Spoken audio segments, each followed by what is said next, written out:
Merhaba arkadaşlar, kanalıma hoş geldiniz. Bugün güzel bir model başlayacağız. Modelimde kullanacağım ip bebe yünü orta kalınlıkta. İpime uygun kullanacağım şiş 3,5 numara. Modelimiz oldukça güzel, kolay ve gösterişli bir model.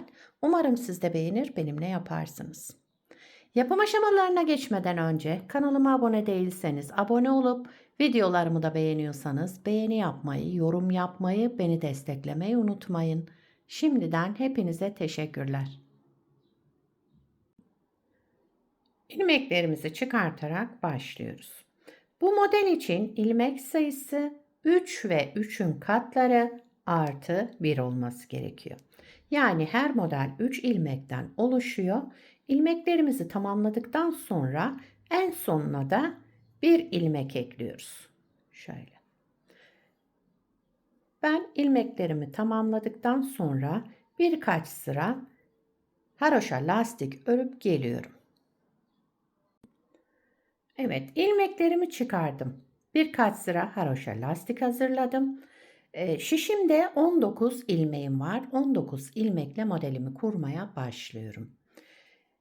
Model 4 sıradan oluşuyor. Birinci sıra ön yüzündeyiz. Birinci sıra ön yüzünde kenar ilmeğimi örmeden aldım. Daha sonra bütün ilmeklerimi düz örüyorum. Şu şekilde ilmeklerimizi düz örerek sıra sonuna kadar devam edelim.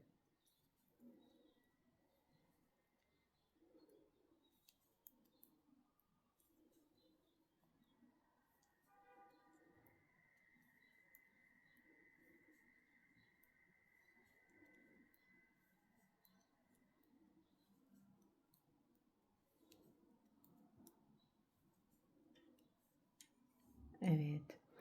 İkinci sıra arka yüzüne geçtim. Kenar ilmeğinden sonra bütün ilmeklerimi ters örüyorum.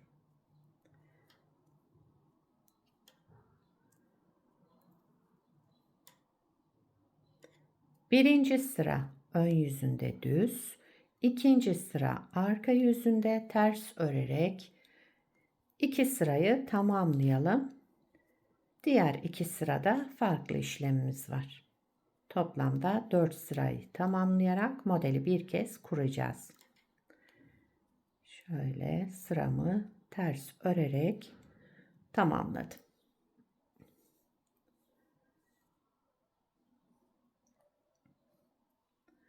Üçüncü sıra ön yüzüne geçtim. Kenar ilmeğimi örmeden aldım. Kenar ilmeğinden sonra 2 ilmek ters ördüm. Şu şekilde. Daha sonra sıradaki ilmeğimin arka boşluğundan girerek bir ilmek çıkardım, aldım. Bir ilmek artırma yaptım. Daha sonra sıradaki ilmeğimi düz ördüm. Bir ilmekten 3 ilmek çıkarmış olduk. 1, 2, 3. Burada artırma yaptık. Arka yüzünde bu artan ilmeklerimizi keseceğiz. Buraya kadar bir model. Şimdi tekrar 2 ilmek ters ördüm. Sıradaki ilmeğimin arka boşluğundan girerek bir ilmek çıkardım, aldım. Daha sonra bir ilmek artırma yaptım. Sıradaki ilmeğimi düz ördüm. 2 ilmek ters.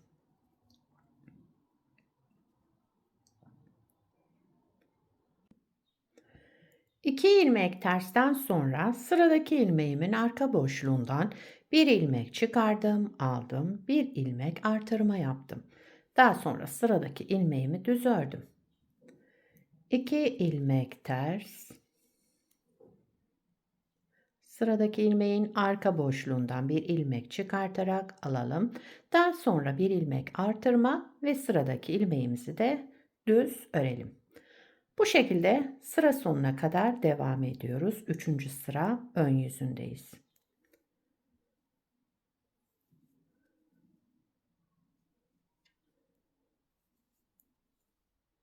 Sıra sonunda 2 ilmek ters.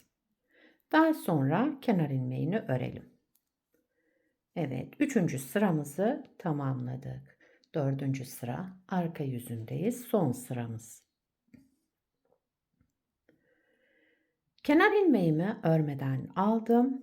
Burada 2 düz ilmeğim var. Yine düz olarak ördüm. Sırada şu üçlü olan ilmeğim var. İpi kendimden tarafa aldım. Daha sonra bu 3 ilmeği bakın 1, 2, 3. Üçünü bir toplayarak ters ördüm. Tek ilmeğe düşürdüm. Yani kestim burada. 2 ilmek düz örelim. Daha sonra bu üçlü ilmeği de üçünü bir toplayarak ters örelim ve toplayalım. Şöyle. Kestik yani bu üçlü ilmeği tek ilmeğe düşürdük. 2 düz ilmek. Bu üçlü ilmeği de üçünü bir alarak ters örüyoruz. 2 düz. İpi kendimden tarafa aldım. Üçlü olan ilmeği de üçünü bir toplayarak ters ördüm.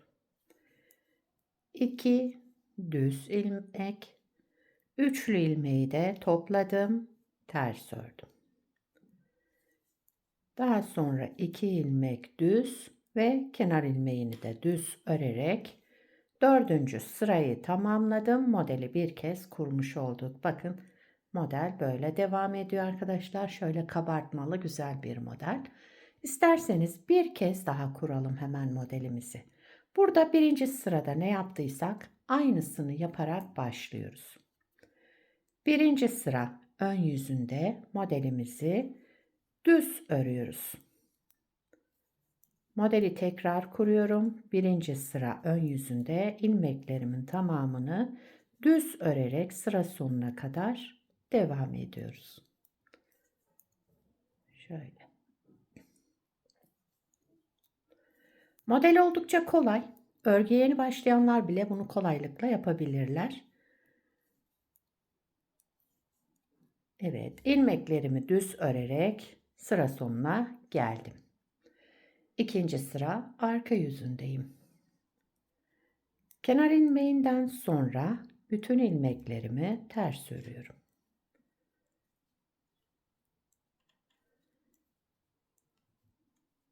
Modelde kaydırma yok. Birinci modeli nasıl kurduysak aynı şekilde diğer modelleri de kuracağız.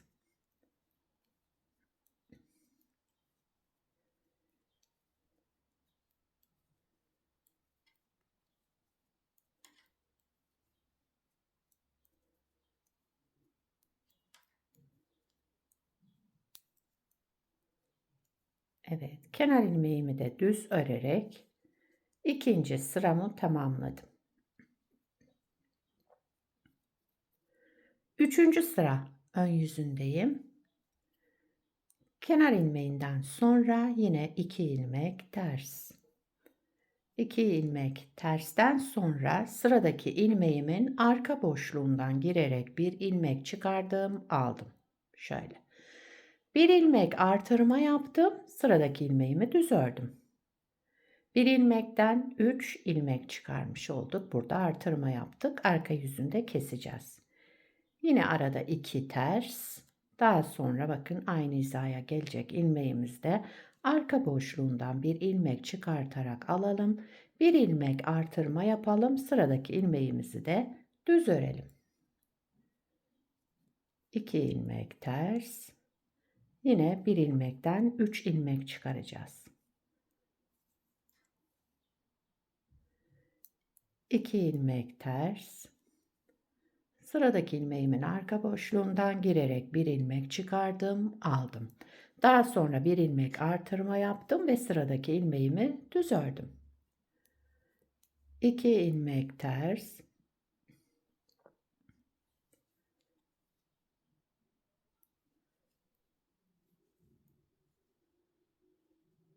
Sıra sonunda 2 ters ilmek. Daha sonra kenar ilmeğimi de düz örerek 3. sıramızı tamamladık. 4. sıra arka yüzündeyim. Kenar ilmeğimi örmeden aldım. 2 düz ilmeğimiz var. Yine düz ördük burada. Üçlü ilmeğe gelince ipi kendimden tarafa aldım. Bu 3 ilmeği toplayarak ters ördüm. Tek ilmeğe düşürdüm. Kestik yani burada. 2 düz, üçlü ilmeği de üçünü bir alarak ters örüyoruz. Dördüncü sıra arka yüzünde yapacağımız işlem düzleri düz, üçlü ilmeği de üçünü bir alarak ters örelim ve sıramızı tamamlayalım.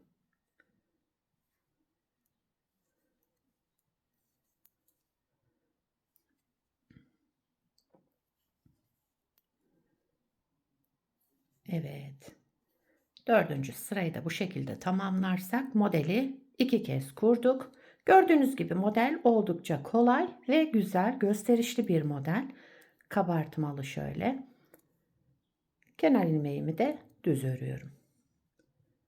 Evet, modeli 2 kez kurduk. Şöyle göstereyim. Bakın şöyle kabarık kabarık görünen güzel bir model. Bir parça da daha önce hazırlamıştım. Hemen onu da göstereyim size. Şöyle bir parça hazırladım. Burada da yine birkaç sıra haroşa lastik üzerine kurdum modeli. Beraber yaptığımızda da aynı şekilde yaptık. Model böyle devam ediyor. Arka yüzü de bu şekilde. Gayet güzel, yapımı kolay modellerden.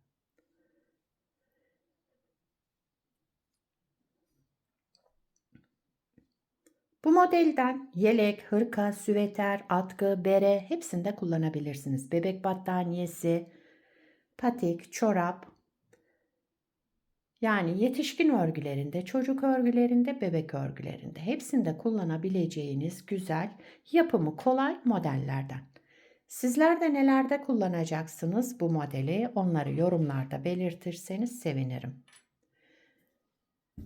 Beni buraya kadar izlediyseniz bir beğeni yapmayı, yorum yapmayı, beni desteklemeyi unutmayın. Şimdiden hepinize teşekkürler.